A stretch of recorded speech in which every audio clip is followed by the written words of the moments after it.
इसी कुश्ती में बड़ी कामयाबी मिली है तो फिर जश्न का रवायती अंदाज कैसे भूल सकता है। जी हाँ, ढोल की बीट और भंगड़े ने माहौल गरमा दिया।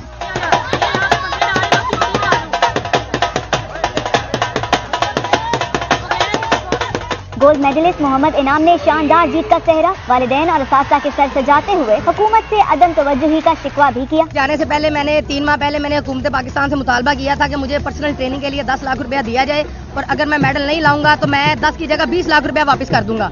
लेकिन अनफॉर्चुनेटली मेरा वो मुतालबा पूरा नहीं किया गया। इंडिया के रेसलर जो वो 6 माह की ट्रेनिंग वो करके आए हैं यूएसए में, तो अगर इस तरह की हमारी ट्रेनिंग भी होती तो डेफिनेटली पाकिस्तान के मेडलों की तादाद भी ज्यादा होती और पाकिस्तान गोल्ड भी ज्यादा जीतता। ब्रॉन्ज मेडल जीतने वाले मोहम्मद बिलाल और तैयब रजा समेत ऑफिशियल से कौमी रेसलर्स की कारकर्दगी को सराहा। पाकिस्तान के हॉकी के बाद सबसे ज्यादा मेडल पाकिस्तान के इंटरनेशनल लेवल पे रेसलिंग के हैं और आज तक पाकिस्तान के अंदर एक भी इसका ट्रेनिंग सेंटर नहीं है।